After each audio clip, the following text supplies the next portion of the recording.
Today, my first impressions shooting with Nikon's new Z6III. I'll talk about some of the things that I like, some of the things I wish were different. We'll talk about some accessories that I think are great with it, and a little bit about who I think this camera is for.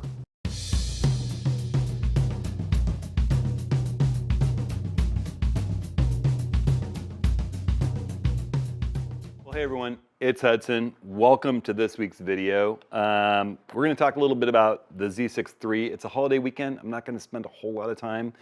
I'm going to do some more talking about this camera in the not so distant future. I'm going to do some comparisons with the ZF and low light and really do a little bit of image analysis and pixel peeping, so stay tuned for that. But this is just initial first thoughts, plus announcing that I've done the full setup guide, running through the menus.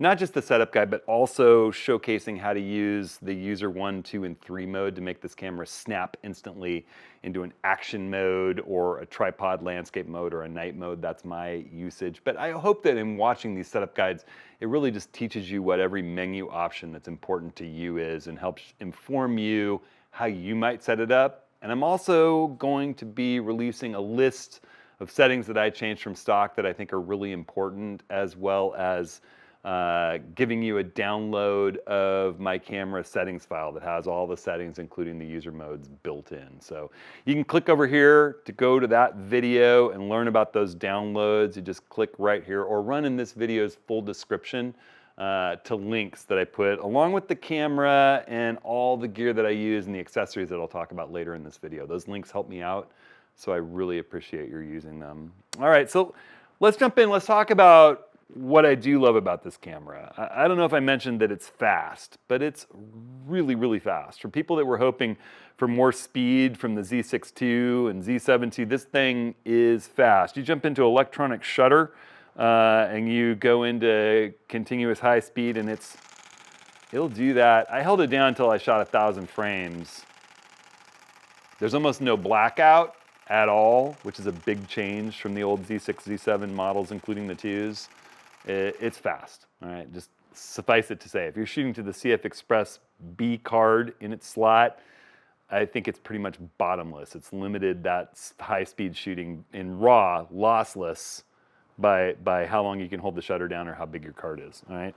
The video modes are epic. I'll come back to that since I know a lot of people aren't super focused on video, but it will shoot, you know, ProRes RAW 60 frames a second at 4K, crazy, to the internal memory card. It's nutty. It does some really crazy video stuff and it does it very, very well. If you're more curious about the video stuff, go look at Gerald Undunn's video about the Z6III. He's highly complimentary. They put exposure delay in it. That's something I worried, because even though we complained and they brought it back to my beloved Z9 and they brought it back to the Z8, it didn't pop up in the ZF for some reason, so I was worried. But it's here. It's here. Exposure delay mode is important. It lets you work in those shutter speeds where a little handshake or button press shake would cause a loss of sharpness in the image. Lets you just touch the button, take your hand off, and set it to as low as 0.2 seconds, and without the blinking light that you get from the timer mode. The EDF is incredible. It gets insanely bright. It'll actually burn your eye like looking at the sun if you turn it all the way up and you're used to being dark. But in bright daylight, it's super nice, and it's just crisp, higher resolution, and incredible color rendition. I do notice a difference, and I love all of the Z cameras EVFs from the Z50 up, but this is a new evolution in the viewfinder, and it's wonderful. They fixed the problem that I had with the prior cameras below the Z8 and Z9 that had the user modes on the mode dial. So you can go from program to shutter priority to aperture priority to manual, which I live in, over to user 3, user 2, user 1. And if you programmed in settings that you liked on those user modes, say for action, they would remember the shutter speed and the aperture and the ISO, those exposure settings, well, the shutter speed and the aperture. And if you turned the camera off and turned it back on to save battery mid-shoot, it would reset to the original programmed in shutter speed. So if you'd slowed down from say 1250th of a second in your action user mode to 400th of a second for your given subject, but turn the camera off And then the subject starts to move again and you turn it back on, boom, you're back up at that fast shutter speed with worse ISO that you don't need in the given situation. They've fixed that. When you flip into the mode, it puts it in the programmed shutter speed aperture that you had when you programmed the mode. But as you change it, you can turn the camera off and on, and if you don't leave and come back, it'll remember the settings that you've changed.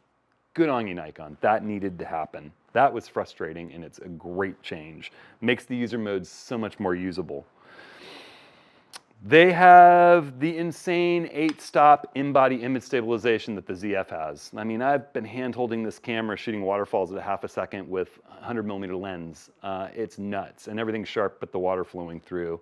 It also keys that in-body image stabilization to the focus point wherever it happens to be on the sensor. So not just center of the sensor focused, all over the sensor focused. That's nuts. They included the monitor to touch the monitor while you're looking through the viewfinder with your thumb to move the focus point quickly and easily on the screen instead of using the little joystick. Try it out. It's awesome. I'll show you in the setup guide how to set that for what portion of the screen and make sure that you're using it right. But it's once you've done it, you know, I've used it with Canon and Sony, and it's great Nikon brought it to the ZF, and it's great that they kept it with the Z6III. It's really, really nice. It's got pre-release capture, which to date only the Z8 and Z9 had. So if you're shooting at C30, C60, C120, I think are the settings. It's a JPEG only mode, but it's actually recording a stream of images to the card as long as you hold the button halfway down. And it'll back up the amount of time that you say and record before you press the button, like a ½ a second or a second. So that, you know, if you're looking for something unpredictable about to happen and you can't quite capture ahead of it, it's moving fast, you push the button and it records before you push the button. That's really handy. It comes with this. Again, speed is of the essence in this. The video modes are amazing. They also, in addition to just having insanely fast read speed off this partially stacked sensor that enables the video modes to be what they are, it also gets some crazy video modes that you only see in the Z8 and Z9 alongside line in for audio, which is awesome. And you've got the high res zoom, the digital zoom that's super smooth, and you can just zoom in on the sensor and it somehow interpolates that. It looks like you're zooming the camera, but it's really just zooming the pixels on the sensor. Crazy stuff by button press.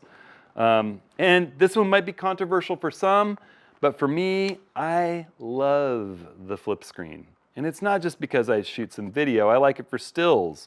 You know, it works just fine with a well-designed L bracket, including this one from Small Rig. It's not available in the States, but I'll show you how you can get it on eBay. It's affordable. You just, you know, if you're gonna work with the camera low, you put it down here, you got lots of angles. If you're gonna work with it high, you put it here, you got lots of angles. If you're gonna work with it on a tripod below you, you set it out like that. If you're gonna work on the tripod above you, which is something that the Z8 and the Z9 do not do well, you can tilt it out towards you. I mean, if I'm working with my Z9 and I've got my camera L bracketed on the tripod, there's no way, the screen only pulls out this way. It doesn't help me when it's above me. I'm trying to shoot a panorama over a hedgerow and I want to see my monitor. Good luck, you can't possibly do it. It also, there's no way to protect it, and this is a complicated and fragile mechanism. And I have broken LCDs just bouncing around with the camera on me, accidentally bumping a rock. You know, it's just like that is an exposed important piece of equipment, and with the flip screen, you're able to pop it out, spin it around, close it, and protect that precious flip screen. It's just also a more durable, more rugged piece of equipment. I know a lot of people hate the flippy screen. I love the flippy screen. And just about everybody I know with a camera with a flip screen loves it after using it for a while. All right, so let's talk about what we wish was different, or what I wish was different with this camera. Number one, 24 megapixels. I know a lot of people were hoping for 30 or 36 megapixels, kind of put it not so far under the Z8, Z9. It's 24. It's a new partially stacked 24 megapixel sensor. It's probably keeping the price point down, it's keeping the low light ability, and you know, it's a 4K video camera. It's pretty much unparalleled in this price range. Again, check out Gerald Undun's video. I'll actually link it right here. He's an amazing reviewer, and if you're interested in video, he goes into all the insane capabilities of this camera. He loves it, and he's hard on cameras. It has an 800 second base ISO. I talk about second base ISO. That's not some official stat from Nikon, but it's something that those of us who love to photograph stars in the Milky Way know that there's a dual system for handling how the sensor gain is interpolated as it comes in. What am I saying? I'm saying that there's only so much light that comes into the camera, and when you boost the ISO, there's an algorithm in the camera that's determining how that signal is boosted in order to record more, to boost the light signal. And from 0 to say 750 ISO, this camera is boosting that signal to protect dynamic range at some expense to noise. There's sort of two sides of the same coin. And they assume that you're working in brighter lit conditions. At 800 ISO and above, it starts boosting that signal with a priority on minimizing noise at the expense of some dynamic range, the ability to capture highlights and shadows. That's the same as we've had with the Z6, the Z6II, the ZF, and now the Z6III. And I had heard rumors, and other people had said they thought the boost was at 6400 ISO or 3200 ISO, and I was hopeful that we would get a sensor, like some of the Sony cameras, the really low megapixel A7S series, where at 6400 ISO we get essentially a clean image. Well, that's not the case. 800 is your optimal Milky Way night shooting mode in this. It does seem in my initial testing that it's a little bit cleaner than the ZF when you're at really high ISO, and I'm talking about 16,000 up. And I'm going to do another video where I really compare the low light performance between these two cameras and these two sensors' performance, and we'll go in and look at some graphs and statistics and images and really get nerdy with it. But that's coming up, and I'm also going to kind of determine what I'm keeping in the course of doing that. The only other caveat that I have to this camera, I know I hear a lot of people who say they hate the flip screen. Again, I love it. But the other caveat is that the one problem that remains with the user modes, they're not remembering your exposure settings when you don't want them to anymore. That's good. That's a massive change for Nikon.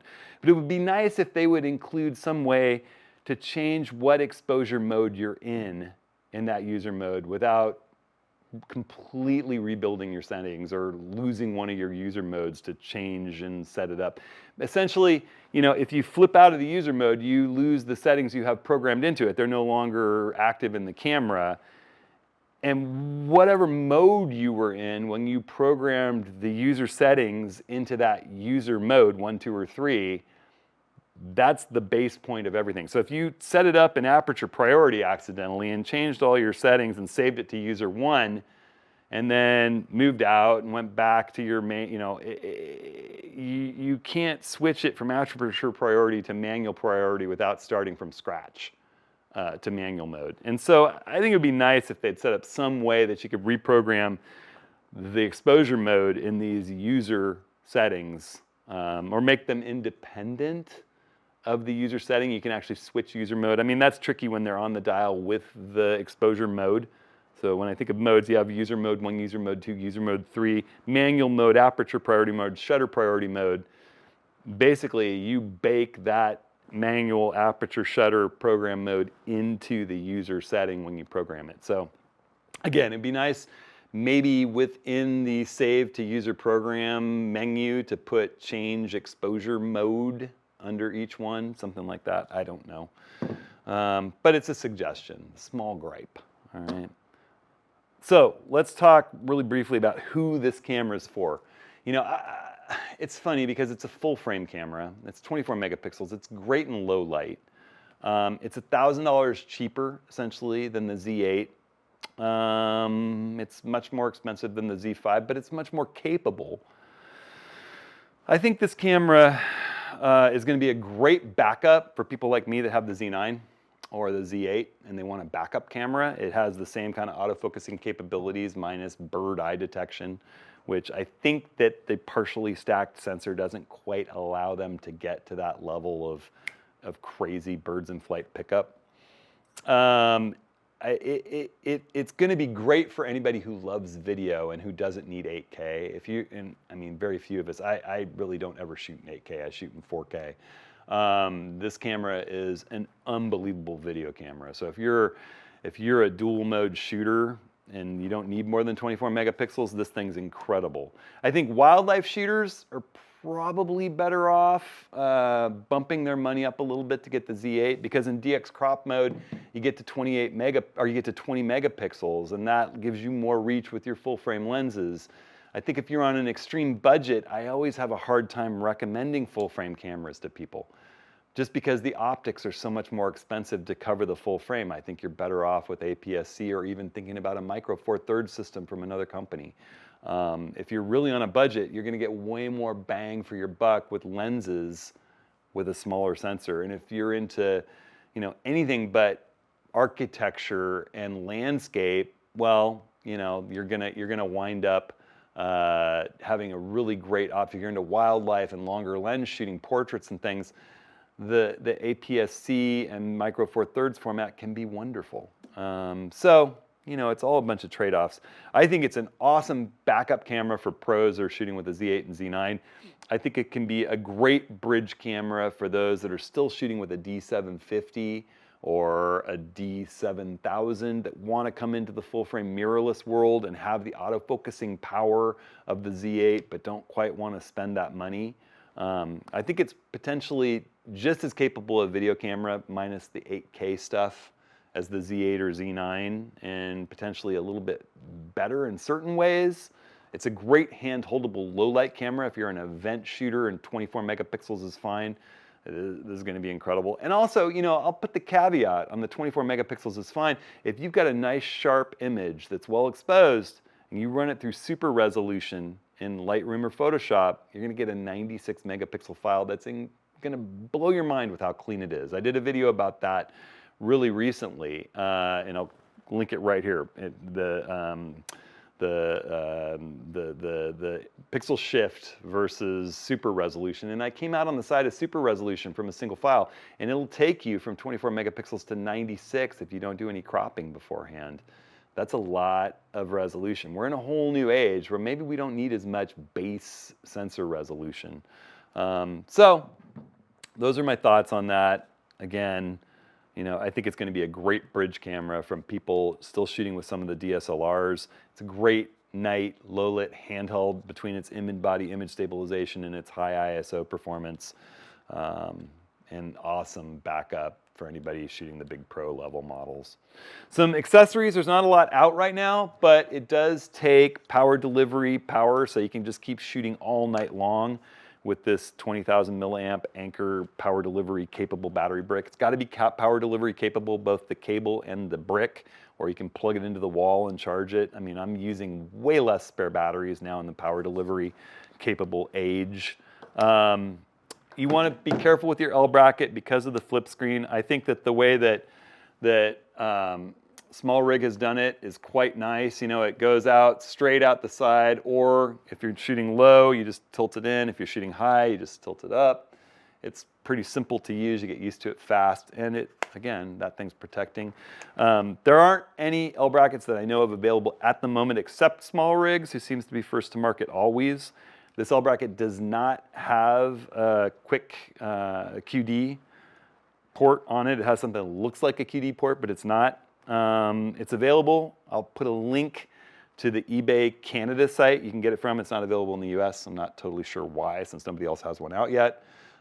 Kirk will have one. It'll be significantly more money. It'll be way nicer. Kirks are my favorite. It'll have a QD port. It'll be coming in like 4 to 6 weeks, and I'll put the word out and put a link out when I can to that. I will also say that Small Rig does have this really cool Night Eagle video cage available for the camera, and it's beautiful, it's fun, it's super functional, it looks great on the camera if you're a video shooter. I just mount a Arca Swiss plate on the left side, and you can use the flip screen completely with it if you want. There's anything you can mount on here. It gives you extra cold shoes. It can come with or without the handle and a cable routing guide. I'll put a link to that in this video's description too, and I'll talk about it a little more when I do the video comparing the ZF to the Z6III. If you're shooting video, this cage is a must. You're gonna love it. It's a really, really nice cage. I adore it, and I'll probably keep mine in it a fair bit of the time I'm using it. All right, everybody, so That's the Z6III. The only thing I'm really disappointed in is I thought it was going to have a real boost in low light performance over the ZF, and I'm not seeing as big a boost as I would have liked. Otherwise, it's got all the speed, it's got all the autofocusing prowess, it's got the user modes. It's pretty darn awesome. So let me know what you think. Hit me up in the comments. Again, links to this camera, links to all the gear that I use, links to the accessories I talked about, links to the full setup guide video, and the full the website description of how I've changed my menu settings from stock, as well as downloadable camera settings. Not a list of them, but actual ones to load into your camera and set it up exactly like mine is after you've watched and understood those videos. Big caveat. Don't just load those in without understanding why I've changed my settings.